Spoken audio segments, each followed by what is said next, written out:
dirt hit the old redwood coffin lid, and it sounded like bones snapping inside his chest. His wife was down there cold and alone, and his 2 grown sons stood behind him, checking their watches. They weren't whispering prayers, they were whispering numbers, and they thought the fog would hide it. In the pine mist of Dalat, even grief has a price tag, and his boys knew every digit. He used to be the kind of man who bought storms for breakfast and sold sunshine by noon. That morning he couldn't buy a single breath back, and he couldn't recognize the children he raised. His phone vibrated once long and mean right where he kept it over his heart. The screen lit up, and the name on it was his wife's, the same number he'd watched go silent. The message was short, and it cut deeper than any shovel. "I'm still alive, don't trust anyone, go home now." Before he tells what he did next, hit subscribe and stay to the end. And while you're here, how's your heart these days, steady or tired? His sons hung and high wore black suits that cost more than his first house, and their faces were perfectly practiced. Their eyes, though, kept sliding over the guests, counting bankers, counting investors, counting which sharks smelled blood. He heard them low behind his back talking about contracts and talking about signatures like his wife's grave was a meeting room. 40 years of building a company, and one afternoon showed him he'd built a nest for snakes. When they took his arm, it wasn't a son's touch, it was a guard's grip, polite on the surface. They guided him toward the car, a big black Mercedes, and the driver never looked him in the eye. He let his shoulders sag, and he let his knees wobble, because old men survive by being underestimated. Through the tinted window, the cemetery slipped away, and the fresh mound of earth shrank into the gray. The message stayed hot in his pocket, and it kept repeating itself like a warning bell in a saloon. If Lan was alive, then who did he bury, and why were his own sons rushing the dirt? Back at the French villa, the iron gate opened slow, and he felt it close behind him like a jail door. The hydrangeas his wife loved were wilted, and the garden looked like it knew the truth before he did. Inside, the old staff kept their heads down, and new security men stood around, thick necks, hard eyes. Hung smiled the way a man smiles at a dog he's about to chain, and he said the lawyer was waiting. In the living room, Attorney Than sat with a crocodile briefcase, and he couldn't meet the old man's stare for even a second. He talked about shares and taxes and stability while the wife's portrait watched from the altar, silent and merciless. The old man played the broken widower, coughing and blinking, and he asked for his heart medicine upstairs. They hesitated, but greed makes men careless, and they nodded, promising he'd sign in the morning. The moment his door shut, he breathed like a man surfacing from deep water, and he listened for footsteps. Lan's lavender perfume still clung to the curtains, and it made his throat tighten with a grief he couldn't afford. Then the phone buzzed again, and this time the instruction was stranger, like she was leading him by hand. Behind the pine and crane painting, he pulled the embroidery aside, and there, it was a small wall safe, the kind you spin with old numbers. His hands shook, but his memory didn't, and he dialed the date. Their luck first changed 189, 1988. Inside there was no cash, no gold, just an old tablet, and a thick envelope that felt like judgment. He didn't watch the video there, not yet, because he knew the house might be listening, and he needed silence. Downstairs, his sons laughed at something, and the sound floated up the stairwell light as coins sharp as insults.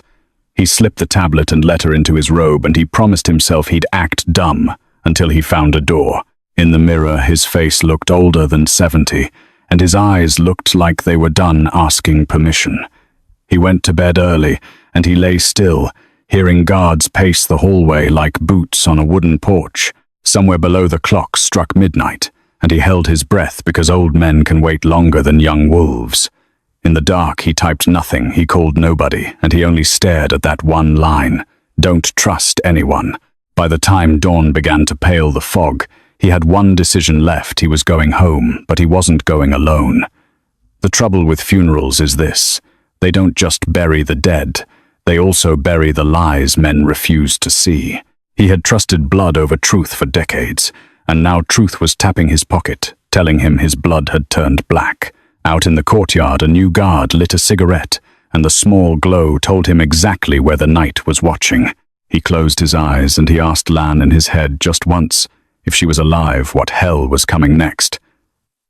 Morning came soft, but the villa felt hard, and every hallway carried footsteps that didn't belong to family anymore today. Hung met him at the stairs, smiling politely, and Hai watched from the dining table like a clerk waiting quietly. Their black suits were perfect, yet their grief was thin, and he could see calculation behind each blink this time. A stranger in a security uniform opened the study door, and he nodded at the sons for permission to enter. Inside, Attorney Than sat with papers stacked high, and an expensive pen waited beside a red folder for the old man's hand. He spoke in a low voice, steady and practiced, saying the market was nervous after Lan's passing and needed calm. Hung added gentle words, but his fingers tapped the old man's shoulder like a metronome for surrender in that cold room. Hui slid a page toward him, smiling without warmth, and he said signing early would avoid taxes for everyone there. The old man stared at the lines of legal language, and the letters swam because his mind was hunting traps under them. Than cleared his throat, then pushed the folder closer, and he called it Lan's final wish, to protect the company. The old man wanted to laugh, but he swallowed it down, and he asked how a wish arrived so fast after burial. Hung's eyes flashed, then softened again, and he told him grief was dangerous for his heart, so rest now, father. The old man nodded slowly, acting confused and fragile, and he said his medicine was upstairs in the master room near Lan's. Hui offered to call a doctor, sounding dutiful, but his eyes kept measuring pockets and sleeves for secrets again. The old man waved him off, coughing hard on purpose, and he let his knees wobble until even Than looked worried. That worry was useful, because it bought distance, and distance is what an old man needs to stay alive. Hung finally agreed, but he sent 2 guards behind him, and the old man felt their eyes on his back every step. In the hallway, the old family photos were gone, and new cameras blinked from corners like tiny stars watching lies. He reached the bedroom door, and he moved slowly because speed would look like guilt in that house. Once inside, he locked nothing because locks would provoke them, and he listened for the guards breathing outside. Their boots stayed close, so he used the bathroom tap, letting water run to hide the soft sounds of moving. He pulled the tablet and letter from his robe, and he slid them into a plain pillowcase under spare shirts. If they searched his drawers, they'd find nothing but old socks, and if they searched his heart, they'd win today. He needed a hiding place they wouldn't suspect, and he remembered the wine cellar, a room they hated because it stank of the past. They loved expensive bottles, but they feared the damp smell, and they feared what his old life looked like down there. He called out softly, saying he needed air, and he walked toward the stairs with his hands visible to them. One guard followed, and the old man kept his face tired, while the other stayed by the bedroom door listening. At the landing, he paused, holding his chest, and he complained the funeral cold had reached his lungs at last. The guard muttered something kind, and he offered his arm, so the old man leaned on him like weak wood near fire. They reached the cellar door, and he said he wanted 1 old bottle for Lan's altar tonight, to honor her. The guard hesitated because the sons ordered no wandering, but even thugs respect mourning when it protects their image. He opened the door, and the damp air rolled out, smelling of oak dust and old promises the old man once kept. The old man took 2 steps down, and he told the guard to wait because the cellar was narrow and slippery. The guard stayed above, and the old man moved into the darkest corner, where an old tool cabinet still sat like a shadow. His hands found the cabinet latch, and he opened it slowly, letting the hinge squeak like age, complaining in private. Behind rags and wrenches, he tucked the pillowcase deep, then he shut the cabinet and breathed once without fear. He grabbed a dusty bottle and he climbed back up, holding it like a ritual rather than drink for show. The guard nodded, satisfied by the prop, and they returned upstairs where voices waited like knives in bright rooms.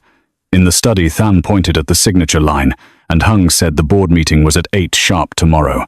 The old man promised he'd sign after a short rest, and he held the bottle up, saying it was for Lan first. Hui smirked, then said grief should be efficient, and he reminded him votes belonged to blood and paper combined. The old man kept his gaze low because pride was a luxury, and he needed them confident, careless, loud about plans. When Than turned away, the old man saw sweat at his collar, and he knew fear was buying loyalty or greed. Hung ordered food brought in pretending kindness, and the old man thanked him as if he still believed. All evening he acted small, and all evening he studied timing, tells, and temper in plain sight. At midnight, the guards changed shift, and he noted the gap because gaps are doors for survivors with patience. He couldn't flee yet because he needed proof, and proof needs mouths, not just ghosts on screens. So he rehearsed a softer voice, one that would invite boasting, and he planned a family dinner trap for tomorrow. Before sleep, he looked at Lan's message again, and he repeated her warning like a prayer, "Don't trust anyone here." Somewhere downstairs the sons laughed, and the sound carried upward, as if the house itself enjoyed cruelty. He turned his face to the wall, and he pretended to sleep, while his mind counted next moves for escape. If Lan was alive, she was running too, and he had to become the man she needed before sunrise. He whispered her name once, then swallowed it because even whispers travel, and the villa had ears in every wall. When the first pale light touched the curtains, he rose slowly, and he put on his mourning mask. Downstairs he would offer surrender, and upstairs in the cellar his truth waited, hidden in oil and dust. He waited for the hallway, then he moved like smoke. The guards outside shifted weight, and their radios hissed softly. He kept his breath shallow, and he counted each creak nearby.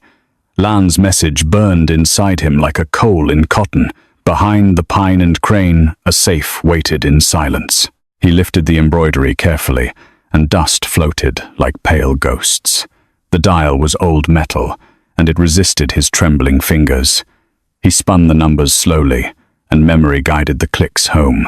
18, then 9, then 19, then 88 exactly. The lock gave a tired sigh, and the door swung open. Inside sat a tablet and an envelope thick with truth. No gold glittered there, and that absence felt like mercy. He took them both gently, and he listened for sudden footsteps. The hallway stayed quiet, and his heart stayed loud anyway. He slid the safe shut, and he rehung the stitching straight. Then he crossed the room, and he sat on Lan's chair. Her lavender scent lingered there, and it hurt without permission. He wanted to sob loudly, but he swallowed every sound. He checked the curtains twice, and he watched for camera lights.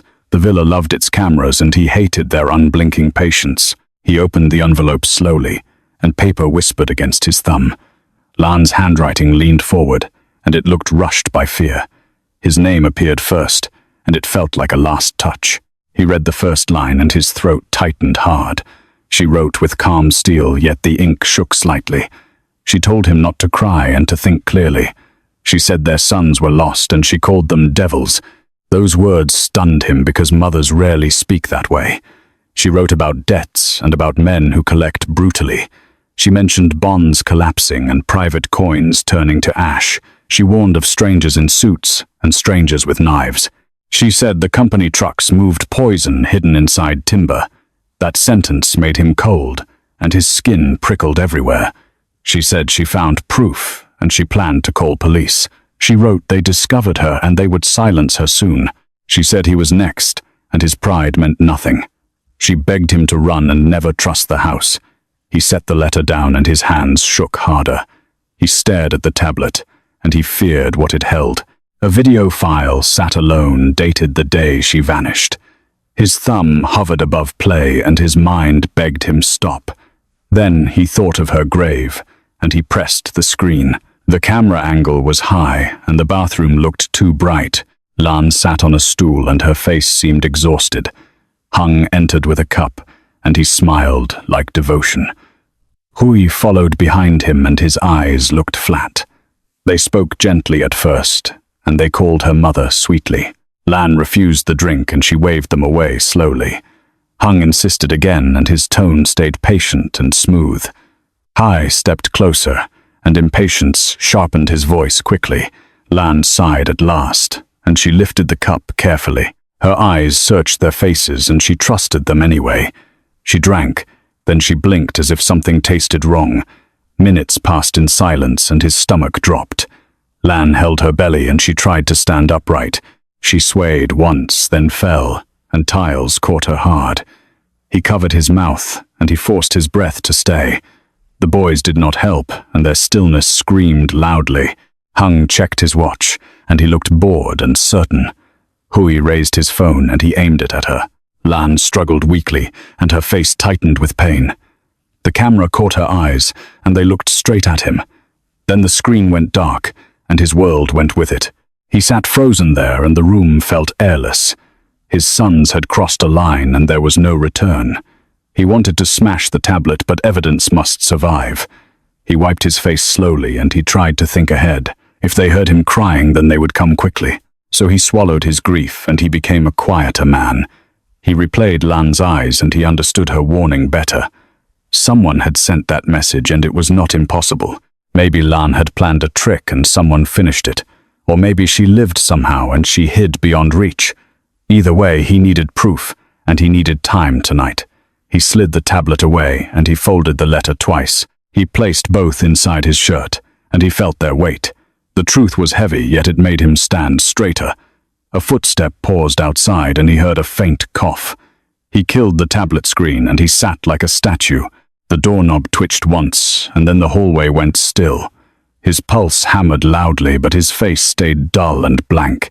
He stared at Lan's photo, and he promised her justice. Not revenge alone, but justice that could survive daylight courts. That meant recordings, documents, and mouths confessing without coercion. It meant playing weak and letting monsters grow careless. He stood up slowly, and he hid the letter again. He checked the mirror briefly, and he practiced a broken gaze. An old man must look harmless, and harmless men get spared. He opened the door a crack, and he asked for water. A guard answered softly, and he watched the old man's hands closely. He thanked him politely, and he shuffled back with his cup. When the door closed again, he let the mask drop briefly. He looked at the safe wall, and he planned the next act. Tomorrow they would demand signatures, and tonight he would prepare bait. He would speak of guilt, and he would speak of dreams. He would push their pride, and he would let them brag. Because evil loves applause, and his sons craved it deeply. Lan's letter rested on his heart, and it kept him steady. Outside, the fog thickened, and the villa waited like a trap. Inside his chest, a new man formed, and he listened closely. At 2 a.m., Kiet heard the cellar pipes groan again. He rose slowly, and he kept his face tired and harmless. Outside his door, the guards paced, counting minutes like debts. He waited for silence, then he stepped into the hallway softly. The cameras blinked red, but he walked like sleepwalking grief. He reached the stairs, and he gripped the rail with care. Down below, the villa breathed, and the air tasted of smoke. Kiet turned toward the cellar, and he moved without rushing once. The guard at the landing yawned and looked away politely. Kiet nodded weakly and pointed down as if dizzy again. The guard followed behind, and his boots scraped the wood loudly. Kiet opened the cellar door, and damp air rolled upward. He stepped down first, and he held the bottle like prayer. The guard stayed above, and his shadow cut the doorway. Kiet listened carefully, and he heard no other footsteps nearby. He crossed to the tool cabinet and knelt behind stacked crates. His fingers found the pillowcase and pulled it free gently. Inside the cloth, the tablet waited, and the letter waited too. Kiet set them down, and he reached deeper under oily rags. A cold rectangle touched his palm, and he swallowed a breath. It was Lan's old phone, and it felt like a key. He had mocked it before, but tonight it looked holy. He slid out the taped SIM and fit it carefully. The screen glowed green, and his hand steadied a little. Only one name was saved, and it was Bay Tep. Kiet pressed call, and he kept his voice low and plain. The line rang twice, then a rough voice answered calmly. Bai spoke first, and he sounded awake and already moving. Kiet whispered his name, and grief cracked through the words. Bay cut him off and demanded he say nothing more. He warned the villa listened, and he meant walls and drains. Kiet looked up fast, and the darkness felt crowded suddenly. Bay gave an address, and he named the old faux shop. He gave a time, and he said 9 sharp tomorrow. He added one rule, and he said leave the smartphone behind. Kiet asked why, and Bai said phones were confession boxes. Bai ended the call, and the click sounded like gunfire. Kiet pulled the SIM out and removed the battery at once. He wrapped them separately and hid them under the cabinet base. He wiped the phone clean and returned it to its nest. Then he took the pillowcase and buried it back in oil. Kiet stood slowly, and he listened for the guard above. The guard cleared his throat and asked if Kiet was all right. Kiet answered faintly and said he found the bottle easily. He climbed the stairs, and he leaned on the wall briefly. The guard watched him closely, but morning still fooled him. Kiet returned to bed, and he lay stiff as stone. He stared at ceiling shadows and rehearsed tomorrow's escape plan. He needed the faux shop, and he needed it unseen. At dawn, he rose early, and he wore weakness like cloth. Hung and Hui waited downstairs, and their smiles were sharp today. They spoke about signatures, and they spoke about meetings and control. Kiet agreed softly, and asked 1 hour for a temple visit. He said Lan needed prayers, and his voice trembled on cue. Hung frowned at first, then nodded for appearances and caution. 2 guards were assigned, and they stood tight beside Kiet. The car rolled through fog, and Kiet watched mirrors constantly. At the crowded temple gate, Kiet stepped out very slowly. Incense smoke swirled, and tourists pushed like river water. Kiet pointed ahead and told the guards to stay outside. He claimed sacred rules, and he used their superstition well. They hesitated, then obeyed, because crowds make cowards cautious. Kiet entered the temple and vanished behind statues and chanting. He removed his jacket, and he folded it under donations. He pulled on a grey coat and a low cap too. In 10 seconds he changed, and the rich man disappeared. He slipped through kitchens and past steaming pots and busy hands. A back gate opened, and a narrow alley swallowed him whole.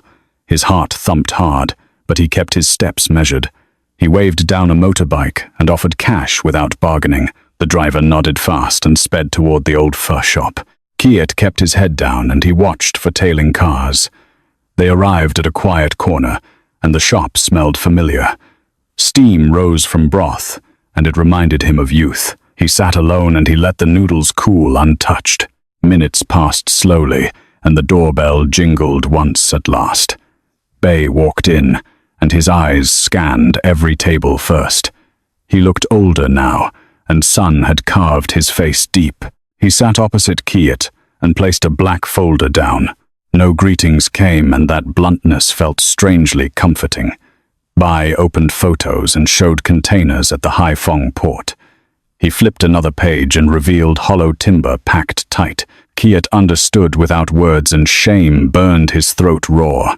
Bai spoke quietly and said the cargo was synthetic drugs. He explained the cover and called Kiet's reputation a shield. Kiet clenched his jaw, and he asked about Lan again. Bai shook his head and said, "Focus on survival first." He showed lab results and pointed at toxic sedation levels. Kiet shut his eyes, and the bathroom video played inside. Bai said Lan suspected murder and tried building an exit. He said the Suns escalated and used stronger poison than planned. Kiet whispered Lan's name, and his shoulders trembled despite training. Bai leaned closer and spoke of Hung Chot behind them. He said the boss demanded control and promised accidents if refused. Kiet asked for options, and his voice sounded like gravel. Bai reached inside his jacket and produced a black pen. He placed it in Kiet's palm and said it recorded voices. Then he produced a small tracker and called it an emergency beacon. Bai explained the plan and said Kiet must return home. He must act forgiving and let the Suns talk freely. Kiet swallowed fear, and he felt anger harden into focus. Bai warned one chance and said tonight decides everything for them. Kiet nodded once and slid the pen into his pocket. He left money on the table and walked out without looking back.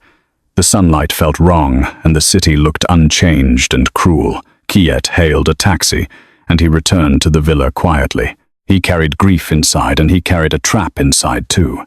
Kiet rode back to the villa in a plain taxi, keeping his cap low, and his shoulders slumped. He paid in cash, left no name, and walked through the iron gate as if nothing had changed. 2 guards at the entrance straightened fast relief, flashing across their faces before suspicion returned. They had lost him at the temple, and they feared the Suns more than they feared God. Kiet bowed his head, acted winded, and murmured that the prayers took longer than expected. He let his hands shake because weakness was a costume that fit him well.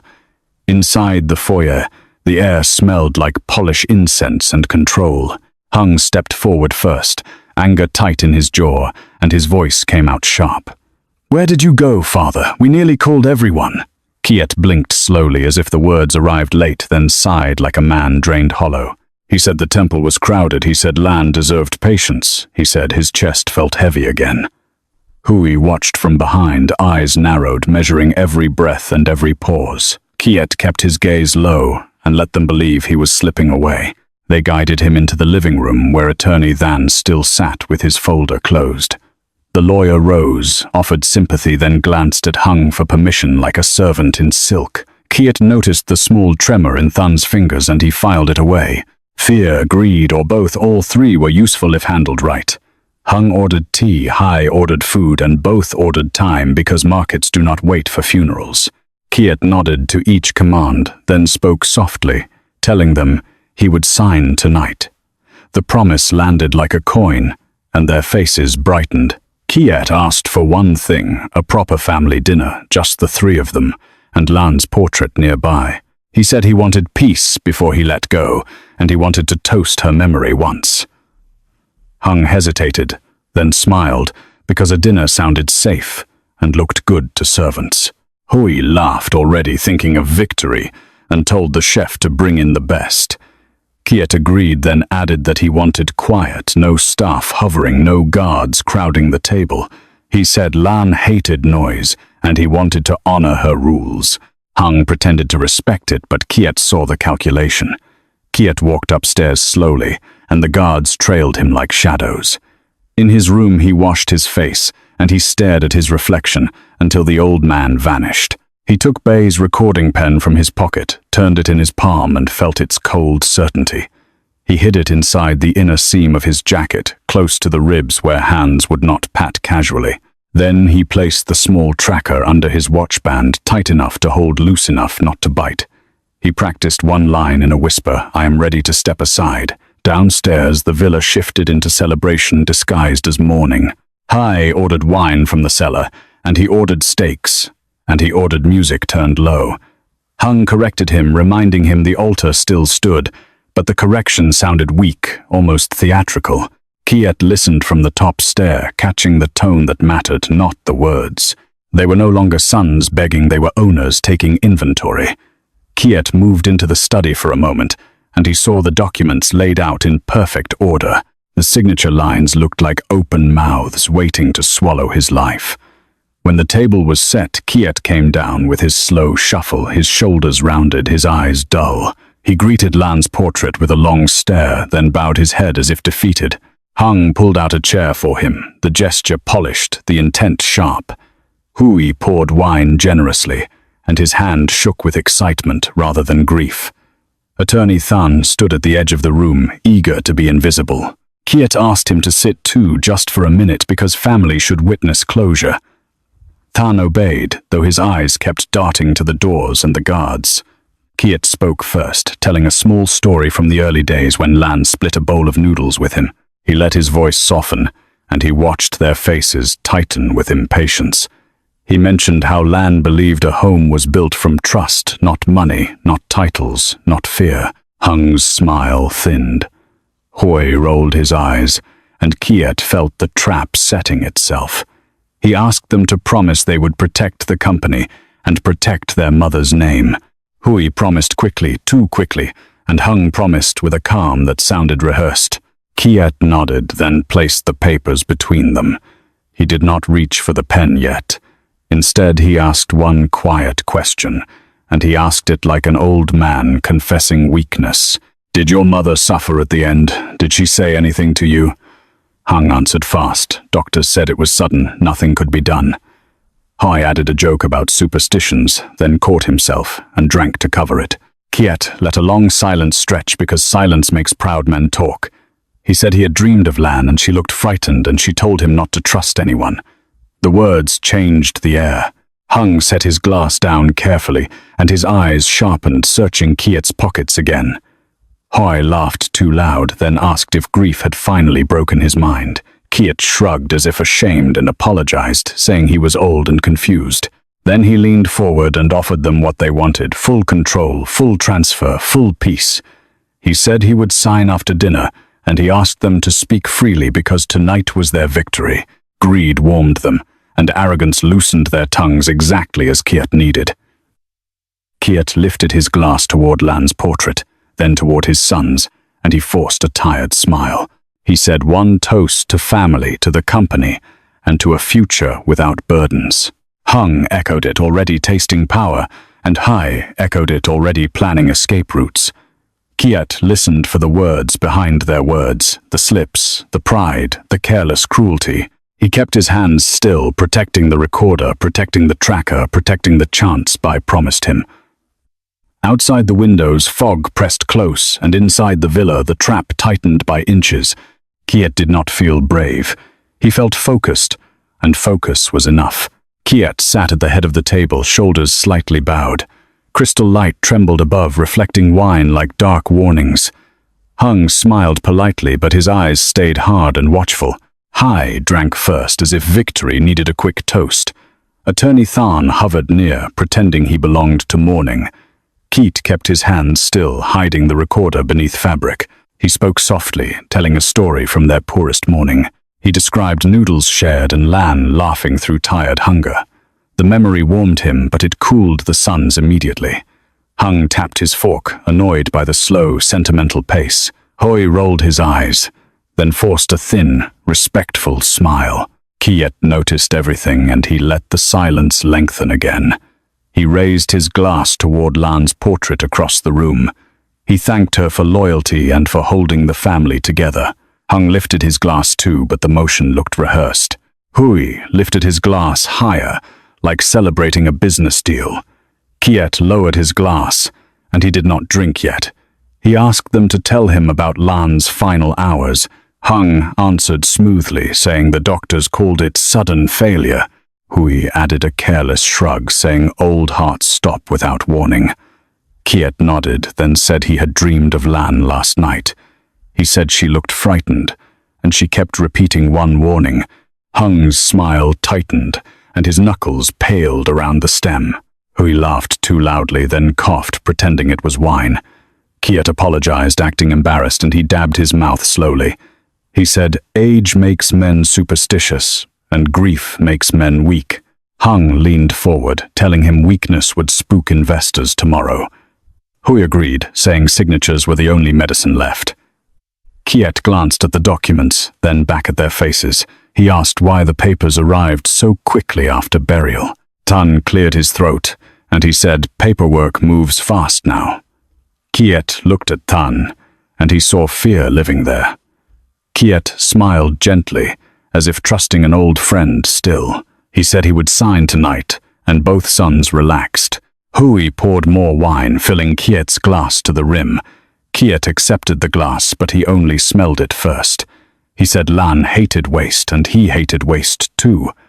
Hung nodded, and he spoke about protecting the company's legacy. Hai spoke about new projects, and his voice brightened greedily.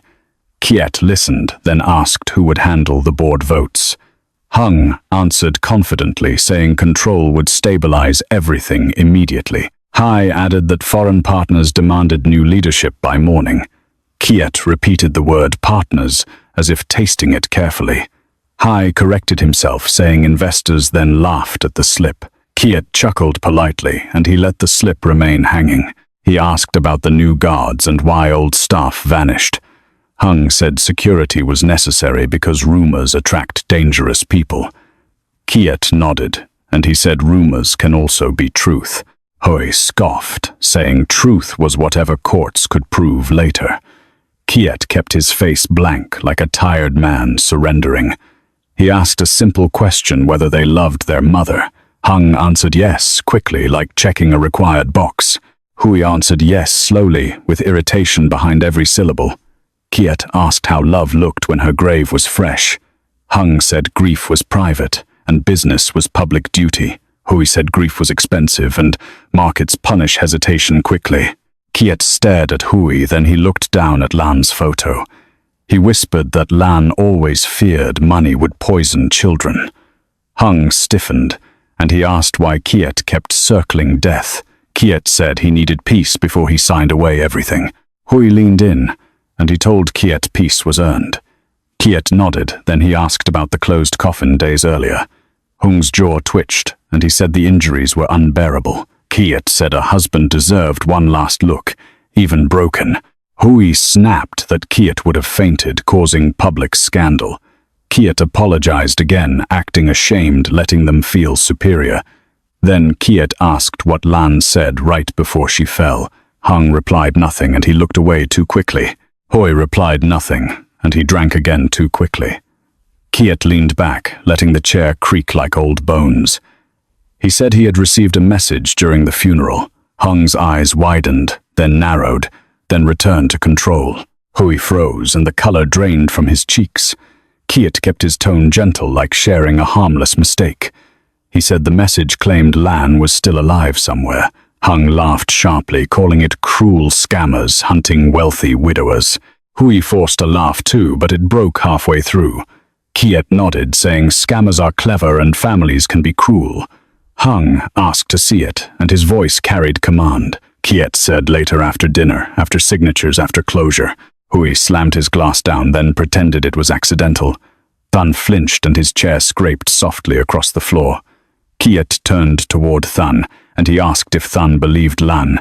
Thun stammered, saying he believed medical reports and legal documents. Kiet smiled sadly, saying documents can be forged by desperate sons. Hung's face hardened, and he stopped calling Kiet father entirely. He told Kiet to sign and stop poisoning the evening. Kiet asked what happened to respect and respect for Lan. Hui laughed, saying respect did not pay debts or threats. Kiet repeated debts, and he watched Hui's pupils tighten. Hung interrupted, saying debts were manageable once control transferred. Kiet asked who held the debt and who demanded repayment. Hui said nobody, then corrected himself, saying private lenders. Kiet leaned forward and he said, Lan feared criminal partners. Hung snapped that Lan was paranoid, and paranoia killed companies. Kiet asked whether paranoia also killed people inside bathrooms. Silence fell heavy, and even the chandelier seemed to pause. Hui stood abruptly, and his chair toppled backward loudly. Hung motioned guards closer, and boots shifted outside the room. Kiet stayed seated calm, letting their fear reveal itself. Hui accused Kiet of spying and of hiding evidence. Kiet said he only wanted truth before he surrendered his life. Hung said truth was dangerous, and old men should accept comfort. Kiet asked if Lan received comfort when she begged for help. Hui shouted that Lan refused to cooperate, so consequences happened. Hung glared at Hai, but the damage had already landed. Kiet asked what consequences meant, and his voice stayed soft. Hai spat that stubborn people fall and problems get solved. Kiet nodded slowly, and he asked who solved the problem. Hu said they did, then tried to swallow the words. Hung stepped forward, and he told Hai to shut up. Kiet looked at Hung, and he asked if Hung agreed. Hung said nothing, but his silence sounded like a confession. Kiet reached toward the papers, then pulled his hand back. He said he could not sign without hearing the full truth. Hung cursed under his breath, and his patience finally snapped. He said Kiet had no choices, and choices were finished. Hui leaned close, and he said Kiet would sign tonight. Kiet asked if they planned to force his hand somehow. Hung smiled coldly, saying, accidents happen to grieving old men. Kiet nodded once, and he pressed the hidden tracker gently. He kept his eyes on their faces, memorizing every cruelty. Hui said Lan should have signed, and none of this happened. Kiet whispered that Lan signed nothing because she loved him. Hung said love was weakness, and weakness deserved replacement leadership. Kiet asked if they replaced Lan, and replaced her body too. Hui shouted yes, then stopped realizing what he admitted. Hung turned pale, and his mouth opened with no sound. Kiet exhaled slowly, and his calm felt sharper than steel. He said he had heard enough, and he would not sign. Outside, the room boots ran closer, and radios crackled urgently. Kiet remained seated, while the sons panicked and searched exits. The recorder kept rolling, capturing their words without mercy tonight. Boots pounded closer outside, and the villa seemed to shrink inward. Keat stayed seated, breathing slowly while his sons searched faces wildly. Hung barked orders, but his voice cracked and pride vanished fast. Hui lunged for the papers, hoping signatures could still save him. Keat pressed his watchband again and kept his gaze steady alone. The recorder in his jacket kept sipping every poisonous syllable tonight. Outside, a brief shout rose, then radios answered in clipped bursts. The chandelier trembled as heavy steps hit the hallway boards hard. Attorney Than backed away, palms open, whispering that he surrendered now. Hung grabbed Than's shoulder, using him like a human shield again. Keat didn't flinch because fear was useless at this point anymore. A door downstairs slammed and the house lights flickered once briefly. Then a loudspeaker boomed, ordering everyone inside to stand still immediately. Hung cursed and yanked at the window latch with shaking hands. The window didn't budge, and the curtains billowed from pressure outside. Hui rushed toward the back door, but footsteps blocked the path. A flash of light cut through fog, and voices echoed nearer. Keat finally stood up slowly, like rising from a long illness. He raised both hands and spoke calmly, saying he was unarmed. Hung stared at him, shocked that surrender looked so controlled here. The dining room doors burst open and dark uniforms flowed inside. Their leader shouted commands and the guards froze, hands lifting high. Hui tried to argue, but a firm voice cut him short. Hung attempted a smile, claiming business misunderstanding, but nobody listened anyway. 2 officers stepped between Keat and his sons without hesitation today. Another officer gently guided Than aside, asking where the papers came. Than's stammered eyes wet and pointed at Hung's briefcase silently there. Hui shouted about rights, but his voice sounded like panic now. Keat lowered his hands and told the leader he had evidence. He reached inside his jacket slowly and pulled out the pen. The leader accepted it carefully, treating it like a loaded truth. Keat explained the recording and asked that every word be preserved. An officer nodded and sealed the pen inside an evidence bag. Hung's face went pale and his jaw clenched into stone quietly. Hai looked at Keat, disbelief mixing with rage and shame together. He tried one last plea, calling Keat cruel for betraying blood. Keat answered softly, saying, "Blood doesn't erase sin, it reveals it." The officers moved in and cuffs clicked clean and final tonight. Hui twisted, shouting names, but his struggle ended against training alone. Hung didn't fight, he just watched Keat with cold surprise burning. Keat felt no triumph, only a deep hollow in his ribs. The feast sat untouched, and Lan's portrait seemed to judge them. Outside, sirens rose, then faded as vehicles prepared to leave soon. Keat walked to the doorway, needing air that wasn't poisoned anymore. Fog rolled in, and pine scents mixed with wet asphalt outside. An officer offered a coat, and Keat accepted without speaking much. He watched his sons escorted out, and he didn't call them. In their eyes, he saw no regret, only wounded entitlement left. Keat turned away because looking longer would break what remained inside. The leader asked for a statement, and Keat agreed, voice steady. He spoke of the funeral, the message, and the forced signatures. He mentioned the tablet, but kept it hidden until safe retrieval. The leader promised protection, yet warned corruption could still leak details. Keat nodded, remembering Lan's warning, and chose caution over comfort always. They moved him to a secure apartment, plain and tightly guarded. The room had 1 bed, 1 table, and barred windows too. Keat sat quietly, hearing city noises, missing Lan's breath still. He asked to exhume the grave, and the request shocked officials. They said evidence was enough, and burial should remain undisturbed today. Keat insisted, saying truth must match the body, not stories alone. Bai visited briefly, eyes sharp, reminding Keat to stay alive first. He said enemies remained and the sons were only 1 layer. Keat held the letter close and felt Lan's plan unfolding slowly. Days later, rain fell and a small team went to cemetery. Keat stood under an umbrella, hands shaking, eyes fixed downward again. Shovels worked carefully and the coffin lid rose with muted creaks. A specialist examined quietly, then looked up and shook his head. The body inside wasn't Lan, and the measurements didn't match either. Keat stumbled back, breath stolen, realizing the message was real then. He didn't cheer, he just whispered Lan's name into rainfall softly. The leader asked where she might be, and Kiet said nothing. He feared leaks, and he feared Hung Chot's reach everywhere still. Back in the apartment, Kiet opened the family album alone carefully. Between worn pages, a postcard slipped out, stained by time quietly. It showed Lang Ko Bay, and Lan's handwriting named a date.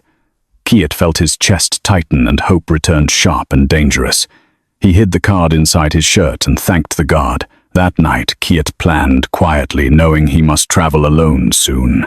He pretended illness and slipped away during a busy hospital corridor. He changed clothes, lowered his cap, and became another tired worker. A night bus carried him south, smelling of sweat and rain. Kiet welcomed the discomfort because it meant nobody recognized power here. At dawn, he reached the coast and walked toward remembered shadows. A small wooden house waited, weathered, hidden behind whispering trees there. Kiet paused, afraid hope would collapse like glass underfoot again today. Then a woman stepped out, hair, grey posture, familiar, alive still. Kiet's knees weakened and he nearly fell into the sand quietly. Lan saw him, eyes widening, then she moved without hesitation forward. They met in silence and the sea wind covered their sobs. Lan held his face, checking he was real, not rumor anymore. Kiet whispered apology, and Lan whispered warning, saying, enemies still hunted. He nodded because survival had become their last shared business now. Lan explained her deception briefly, and Kiet accepted the cruelty then. Far away, the villa and sons felt like a burned past. Still, danger remained, and Lan insisted they leave immediately together tonight. Kiet took her hand and he promised he wouldn't doubt again. They packed little and stepped toward the road, heads lowered tight. Behind them, waves erased footprints, as if mercy cleaned evidence away. Ahead, a truck waited, and the horizon offered no guarantees either. Kiet looked once at Lan and chose flight over revenge forever. Kiet returned to the safe apartment with the postcard hidden against his ribs. He smiled at the young guard, thanked him for the medicine, and asked to sleep early. When the hallway grew quiet, he packed a small bag, plain clothes, cash, and the old phone without the SIM. He left the tablet and letter in the cellar stash, trusting Bay to retrieve them later. Before dawn, he slipped out during a hospital transfer drill, blending into the crowd with a cap and a worker jacket. Hope felt heavy, but it moved him. He kept walking, refusing to look back. The night bus carried him south along wet roads past towns that did not know his name. He sat among laborers listening to snoring and rain, and he learned how small power becomes on a cheap seat. At sunrise, he reached the coast, then walked toward Lang Ko, guided by memory and the date Lan had written. He avoided police stations, avoided hotels, avoided anyone who might ask questions. In a quiet lane near the lagoon, a weathered wooden house appeared behind casuarina trees. Kiet stopped, steadying his breath, afraid his hope would vanish again. A door creaked open softly. Lan stepped out, carrying a net needle hair. Silver shoulders narrow, eyes still sharp. She looked older, yet her stance was the same woman who once stood beside him in stormy markets. Kiet walked forward, hands empty like a man approaching a shrine. Lan stared, then touched his face, checking if he was real. Kiet whispered her name and his voice broke. Lan pulled him into an embrace that smelled of sea salt and survival, not perfume. She said, "One sentence first, low and urgent. Don't trust anyone, not yet." He nodded because love now required caution more than comfort. Inside the small house, Lan poured tea and spoke with control. She said she had discovered the sons selling the company's trust to criminals, and she knew a trap was closing. She had prepared an escape plan, a hidden phone, a message timed for the funeral, and a substitute burial arranged through bribed officials. She admitted the plan was cruel to Kiet, but she needed him to act like a grieving man, not a strategist. If he had known she lived, he would have confronted the boys too early. Lan said she hated deception, yet she loved survival for them. Lan did not let the reunion soften her eyes for long. She said the arrests had exposed the network, and the man behind it would want silence, not justice. He had money, weapons, and watchers, and he would chase witnesses across borders. Kiet wanted to contact the team, but Lan shook her head, saying leaks were always possible. She pulled a tin from under the floorboard, showing gemstones wrapped in cloth, and she said it was their last fuel. She had planned a route to Thailand before the boys showed their true faces. Tonight, they would move again. Immediately. They left the house at dusk, taking only what fit in one bag each. A driver owed Lan a favor, and he carried them through rain and darkness. At a muddy checkpoint, money changed hands, and the barrier lifted without questions. Kiet held Lan's hand, feeling her pulse, and he learned that freedom can smell like diesel and fear. After quiet transfers, they crossed into Cambodia, then boarded a flight under borrowed names. When the plane lifted, Kiet watched the coastline fade, and he did not pray for return. He prayed for ordinary mornings, and he snapped the SIM card. 5 years later, they lived in Thailand. Not rich, not famous, just safe. Kiet worked a vineyard beside a stone house, waking before sunrise, trimming vines with hands that once signed deals. Lan cooked simple meals and watched the door out of habit. They spoke little about the old company because names travel farther than people. One day, Kiet read online that one son had died in custody and the other faced a long sentence. He told Lan, and she sat still, grieving a child and a stranger in the same breath. They held hands, then returned to the vines. One afternoon, a letter arrived without a stamp, addressed only to Mr. Tu. Lan's hands shook as Kiet opened it. Inside was a photograph of a grave with fresh flowers, the woman buried in Lan's place. On the back, Bay wrote that he had given her a name and that danger had quieted. Kiet felt a weight lift the debt of a stranger's sacrifice. He poured 2 glasses of homemade wine, and he and Lan drank in silence. They honored the dead, the living, and the road that kept them breathing. The sun lowered, and Kiet believed tomorrow felt ordinary. Kiet learned the lesson Lan bought. A man can build an empire and still fail at home. Money can protect a family, but it can also feed hunger that never ends. He stopped blaming only the sons, and he faced his own part, years of absence, years of buying love instead of earning trust. Some nights he listened to waves and asked one question. If blood becomes poison, do you still call it family, or do you choose justice? Kiet chose justice, and he paid with exile, but he gained peace beside the woman who refused to let him die. Years later, Kiet tells this story to warn not to celebrate darkness. He wants listeners to remember that greed can wear familiar faces and that silence inside a home can be deadly. He also wants people to protect elders when power shifts after loss. Some details in this tale are fictional, shaped to strengthen the listening experience and educate through drama. The core truth remains: love without honesty rots, and money without conscience destroys. If this story made you think, share where you're watching from and take care of your heart. Would you have done what Kiet did in time?